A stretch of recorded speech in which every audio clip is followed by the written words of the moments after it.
നിങ്ങളുടെ X narcissistic പങ്കാളിയുമായിട്ടുള്ള parenting വളരെയധികം പ്രയാസങ്ങൾ നിറഞ്ഞതാണ്. നിങ്ങളുടെ ഊർജം ആ എക്സ് പാർട്ട്ണർ ഊറ്റിയെടുക്കുകയും കുട്ടികളും നിങ്ങളും തമ്മിൽ തെറ്റിക്കുകയും നിരാശയും ദേഷ്യവും ബാക്കിയാവുന്ന ഒരു മാനസികാവസ്ഥയിലേക്ക് എത്തിക്കുകയും ചെയ്യും. Welcome to emotional health Malayalam. നിങ്ങൾക്ക് ഈ വീഡിയോസ് ഉപകാരപ്രദമാണ് എന്ന് തോന്നുകയാണെങ്കിൽ ദയവ് ചെയ്ത് ലൈക്ക് ബട്ടൺ അമർത്തുക. നിങ്ങൾക്ക് ഉൾക്കൊള്ളാൻ പ്രയാസമായിരിക്കും, എന്നാലും നിങ്ങളുടെ എക്സ് നാർസിസ്റ്റിക്കായ പങ്കാളി ഒരിക്കലും നിങ്ങൾ സ്നേഹിക്കുന്ന പോലെ, നിങ്ങൾ കെയർ ചെയ്യുന്ന പോലെ നിങ്ങളുടെ കുട്ടികളെ സ്നേഹിക്കാനും കെയർ ചെയ്യാനും പോകുന്നില്ല. ഇത് നിങ്ങൾക്ക് അറിയുന്ന ഒരു വസ്തുതയാണ്. എന്നാലും ഉൾക്കൊള്ളാനും അംഗീകരിക്കാനും പ്രയാസമുള്ള കൈപ്പേറിയ കാര്യമാണ്. ചില അവസ്ഥകളിൽ ഈ എക്സ് നാർസിസ്റ്റിക്കായ പങ്കാളി കുട്ടികളെപ്പറ്റി ഒരു തരത്തിലും കെയർ ചെയ്യുന്നില്ല എന്ന് നിങ്ങൾക്ക് തിരിച്ചറിയാം. മാത്രവുമല്ല, തൻ്റെ സാഡിസ്റ്റിക്കായ വയലൻ്റായ അബ്യൂസുകൾക്ക് അവരെ ഒരു വസ്തുവാക്കി ഉപയോഗിക്കുന്നു എന്നതും യാഥാർത്ഥ്യമാണ്. പലപ്പോഴും തനിക്ക് കൺട്രോൾ ചെയ്യാനുള്ള, എക്സ്പ്ലോയിറ്റ് ചെയ്യാനുള്ള ഒരു വസ്തു എന്നത് മാത്രമാണ് ഇവർക്ക് സ്വന്തം കുട്ടികൾ. അതുകൂടാതെ എന്നെ ഉപേക്ഷിച്ച് പോയ, എന്നെ ഡിവോഴ്സ് ചെയ്ത എൻ്റെ മുൻ പങ്കാളിയെ എനിക്ക് ഉപദ്രവിക്കണം എന്ന ഉദ്ദേശവും ഈ വ്യക്തികൾക്ക് വ്യക്തമായി ഉണ്ട്. ഇത് കുട്ടികളെ ഏത് രീതിയിൽ ബാധിച്ചാലും ഇവർക്ക് പ്രശ്നമേ അല്ല. ഒരു നാർസിസ്റ്റിക്കായ വ്യക്തിയുമായുള്ള ബന്ധം നിങ്ങളാണ് ഡിവോഴ്സ് ചെയ്തതെങ്കിൽ അവർക്ക് ദീർഘകാലത്തെ പകയും വിദ്വേഷവും നിങ്ങളോട് ഉണ്ടാവും. എങ്ങനെയാണ് എല്ലാ കഴിവുമുള്ള, ഒരിക്കലും തെറ്റ് സംഭവിക്കാത്ത എന്നെ ഒരു വ്യക്തി ഉപേക്ഷിക്കുക? തീർച്ചയായും അവരെ ഞാൻ തകർക്കും എന്ന മനസ്ഥിതിയിലാണ് അവർ ജീവിക്കുന്നത്. കുട്ടികളുടെ മുന്നിൽ വെച്ച് നിങ്ങളെ ഇൻസൾട്ട് ചെയ്യുക, നിങ്ങളുടെ പിന്നിൽ നിന്നുകൊണ്ട് നിങ്ങളുടെ കുട്ടികളോടും ചുറ്റുമുള്ളവരോടും കുടുംബക്കാരോടും നാട്ടുകാരോടും നിങ്ങളെപ്പറ്റി തെറ്റായ ധാരണകൾ പരത്തുക, നിങ്ങളും നിങ്ങളുടെ കുട്ടികളുമായുള്ള കമ്മ്യൂണിക്കേഷന് തടസ്സമായി നിൽക്കുക തുടങ്ങിയ കാര്യങ്ങളാണ് ഒരു എക്സ് നാർസിസ്റ്റിക് പങ്കാളി ചെയ്യുക. അതുകൊണ്ട് തന്നെ ഈ വ്യക്തികളുമായി കോ പാരൻറ്റിങ് ശരിയാവില്ല. മറിച്ച് അവരോട് വളരെ കുറച്ച് മാത്രം ഇടപഴകുന്ന തരത്തിലുള്ള പാരലൽ പാരൻറ്റിങ്ങിനെ പറ്റിയാണ് പറയാൻ ഉദ്ദേശിക്കുന്നത്. ചെറിയ കുട്ടികളെ നാം ശ്രദ്ധിച്ചാൽ മനസ്സിലാവും, അവർ മറ്റുള്ളവരോടൊത്ത് കളിക്കുന്നതിന് മുമ്പ് അവരുടെ ടോയ്സുമായി കുറേ കാലം ഒറ്റയ്ക്ക് കളിക്കുന്നു. മറ്റുള്ളവർ അടുത്തുണ്ടെങ്കിൽ പോലും അവരുടെ കൂടെ കളിക്കാൻ ഈ കുട്ടി തയ്യാറാവുന്നില്ല. ഇതുപോലെ തന്നെ നാർസിസ്റ്റിക് വ്യക്തി ഒരിക്കലും മറ്റുള്ളവരുമായി കോപ്പറേറ്റ് ചെയ്തുകൊണ്ട് കാര്യങ്ങൾ ചെയ്യാൻ വേണ്ടി തയ്യാറാവുന്നില്ല. ഇത് അവരുടെ പാരൻറ്റിങ്ങിലും ബാധകമാണ്. ടീം വർക്ക്, ഫെയർനെസ്, ഇതെല്ലാം അവരുടെ നിഘണ്ടുവിൽ ഇല്ലാത്ത പ്രയോഗങ്ങളാണ്. ഇല്ലാത്ത വാഗ്ദാനങ്ങൾ, അമിതമായ സമ്മാനങ്ങൾ, അതുപോലെ അമിതമായ മൗനസമ്മതം, ഇതെല്ലാം കൊടുത്തുകൊണ്ട് അവർ കുട്ടികളെ അവരുടെ ഭാഗത്തേക്ക് കൊണ്ടുവരാൻ വേണ്ടി ശ്രമിക്കും. അത് നിങ്ങൾക്ക് ഇഷ്ടമില്ലെങ്കിൽ അവർ അത് കൂടുതൽ ചെയ്യുകയും ചെയ്യും. ഒരിക്കലും കുട്ടികളുടെ നന്മയോ നല്ല ജീവിതമോ ഈ വ്യക്തികളുടെ ചിന്തയിൽ ഉണ്ടാവില്ല. മാത്രവുമല്ല, കുട്ടികളുമായുള്ള സഹവാസം ഈ വ്യക്തിക്ക് പണച്ചെലവോ അല്ലെങ്കിൽ ഇറിറ്റേഷൻ ഉള്ളതോ ആയി മാറുമ്പോൾ അവർ പെട്ടെന്ന് തന്നെ അത് ഉപേക്ഷിച്ച് പോവുകയും ചെയ്യും.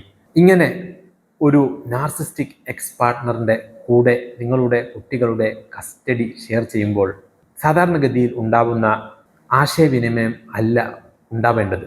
കാരണം ഈ ഒരു ഇടപാടിൽ ഒരു തരത്തിലുള്ള കോപ്പറേഷനും നിങ്ങൾ പ്രതീക്ഷിക്കരുത്. ഒരു തരത്തിലുള്ള ഉയർന്ന മൂല്യങ്ങളോ ലക്ഷ്യങ്ങളോ ഹെൽത്തി കമ്മ്യൂണിക്കേഷനും ഈ വ്യക്തിയുമായി, ഈ നാർസിസ്റ്റിക് എക്സ് പാരൻറ്റുമായി സാധ്യമല്ലാത്ത ഘടകങ്ങളാണ്. എന്നാൽ യാഥാർത്ഥ്യത്തെ ഉൾക്കൊണ്ടുകൊണ്ട് വളരെ മിനിമമായിട്ടുള്ള പാരലൽ പാരൻറ്റിങ്ങും മാത്രമാണ് സാധ്യമായിട്ടുള്ളത്. ഇതിൻ്റെ അർത്ഥം നിങ്ങളുടെ എക്സ് നാർസിസ്റ്റിക്കായ പങ്കാളിയുമായി വളരെ കുറച്ച് മാത്രം കോണ്ടാക്ട് ചെയ്യുക. ഒരു തരത്തിലും അവരുടെ കൺട്രോൾ നിങ്ങളുടെ മേൽ സ്ഥാപിക്കാതിരിക്കാൻ വേണ്ടി ശ്രദ്ധിക്കുക. ഒരു തരത്തിലും നിങ്ങളെ മാനിപ്പുലേറ്റ് ചെയ്യാൻ സമ്മതിക്കാതിരിക്കുക. ഇത് നിങ്ങളുടെ മാനസികാവസ്ഥയ്ക്കും കുട്ടികളുടെ മാനസികാവസ്ഥയ്ക്കും വളരെ അത്യാവശ്യമാണ്.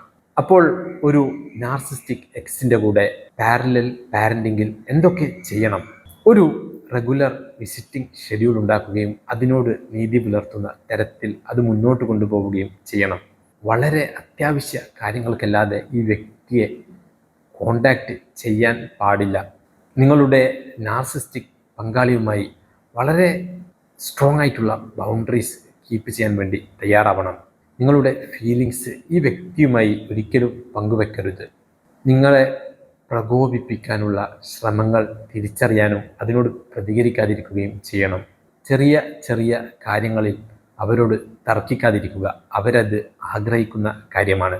ഈ നാർസിസ്റ്റിക് എക്സ് പാർട്ട്ണറിൻ്റെ പെരുമാറ്റങ്ങൾ എനിക്കൊരു തരത്തിലും കൺട്രോൾ ചെയ്യാൻ പറ്റില്ല എന്ന യാഥാർത്ഥ്യം ഉൾക്കൊള്ളണം.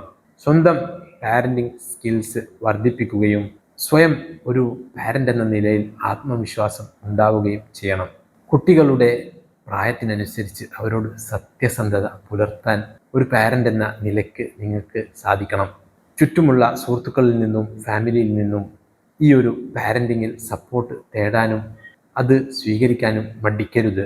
നിങ്ങൾ കൂടെ ഉണ്ടാവുമ്പോൾ കുട്ടികളും ആ നാർസിസ്റ്റിക് എക്സ് പാരൻറ്റും തമ്മിലുള്ള കമ്മ്യൂണിക്കേഷൻ കുറയ്ക്കാൻ വേണ്ടി ശ്രമിക്കുക. ഒരു നാർസിസ്റ്റിക് എക്സ് പാരൻറ്റുമായി പാരലൽ പാരൻറ്റിങ് ചെയ്യുമ്പോൾ ചെയ്യാൻ പാടില്ലാത്ത ചില കാര്യങ്ങൾ: നിങ്ങളുടെ കുട്ടികളെപ്പറ്റി അവർ പറയുന്ന കാര്യങ്ങൾ മുഖവിലക്കെടുക്കാതെ ഇരിക്കുക. അവരുടെ വികാരങ്ങൾ പ്രൊജക്റ്റ് ചെയ്യുന്നത് ഒരിക്കലും വ്യക്തിപരമായി എടുക്കാതിരിക്കുക. സ്വന്തം കുട്ടികളുടെ കുറ്റങ്ങളും കുറവുകളും ആ വ്യക്തിയോട് പറയാതിരിക്കുക. കാരണം നാർസിസ്റ്റിക് എക്സ് പാർട്ട്ണർ പലപ്പോഴും അത് നിങ്ങൾക്കെതിരെയും കുട്ടികൾക്കെതിരെയും ഉപയോഗിക്കാം. ചിലപ്പോൾ അവർ കുട്ടികളോട് തന്നെ പറയും, നിൻ്റെ അമ്മ ഇങ്ങനെ പറഞ്ഞിരുന്നു, എത്ര മോശമാണ് നിൻ്റെ അമ്മ, ഞാൻ എത്ര നല്ല വ്യക്തിയാണ്. ഈ തരത്തിൽ നിങ്ങളും കുട്ടികളും തമ്മിൽ തെറ്റിദ്ധാരണകൾ ഉണ്ടാക്കാൻ അവർ ശ്രമിക്കും. ഒരു തരത്തിലും ഈ നാർസിസ്റ്റിക് എക്സ് പാർട്ട്ണറിൻ്റെ കൂടെ ഇമോഷണലി എൻഗേജ് ചെയ്യരുത്. ഗ്രേ റോക്ക് മെത്തേഡ് ഉപയോഗിക്കുക. തൻ്റെ നാർസിസ്റ്റിക് എക്സ് പാർട്ട്ണറിൻ്റെ ബിഹേവിയറിനെ ഒരിക്കലും സ്വയം കുറ്റപ്പെടുത്താതിരിക്കുക. ഓർക്കേണ്ട ഒരു കാര്യം എന്നുള്ളത്, ഈ വ്യക്തി എത്ര മോശമായ വ്യക്തിയും ആയിക്കൊള്ളട്ടെ, ഞാൻ ഈ കമ്മ്യൂണിക്കേഷനെല്ലാം തുടരുന്നത് ഒറ്റ ലക്ഷ്യം കൊണ്ട് മാത്രമാണ്, എൻ്റെ കുട്ടികൾ. അത്രയേ ഉള്ളൂ. അവസാനമായി ശ്രദ്ധിക്കേണ്ട ഒരു കാര്യം എന്നുള്ളത്, നാർസിസ്റ്റിക് വ്യക്തികൾ നിയമങ്ങൾ ലംഘിക്കുന്നു, അതുപോലെ കരാറുകൾ ലംഘിക്കുന്നു. കുട്ടികളെ ഫിസിക്കലി അസോൾട്ട് ചെയ്യാനും ഇമോഷണലി ടോർച്ചർ ചെയ്യാൻ വേണ്ടി ശ്രമിക്കുകയും ചെയ്യും. അതുകൊണ്ട് തന്നെ എല്ലാ കാര്യവും ഒരു ദിവസം നിയമത്തിന് മുന്നിൽ കൊണ്ടുവന്നാൽ അതിനുള്ള തെളിവുകൾ ശേഖരിക്കാൻ ഉള്ള പ്രാപ്തി നിങ്ങൾ നേടിയെടുക്കണം. അതെത്ര ചെറുതാണെങ്കിൽ പോലും ഈ വ്യക്തിയുമായുള്ള കോണ്ടാക്ട്സ് ഏറ്റവും കുറക്കുകയും പറ്റുന്നിടത്തെല്ലാം സാക്ഷികളെ ഉൾപ്പെടുത്തുകയും കാര്യങ്ങൾ എല്ലാ തരത്തിലും സുരക്ഷിതമാണ് എന്ന് ഉറപ്പുവരുത്തുകയും ചെയ്യണം. ഇത്രയുമാണ് ഒരു നാർസിസ്റ്റിക് എക്സ് പാർട്ട്ണറിൻ്റെ കൂടെയുള്ള പാരലൽ പാരൻറ്റിങ്ങിനെ പറ്റി നിങ്ങളുമായി പങ്കുവെക്കാനുള്ളത്. അടുത്ത ഒരു വീഡിയോയിൽ കാണുന്നതുവരെ thank you for watching and have a nice day.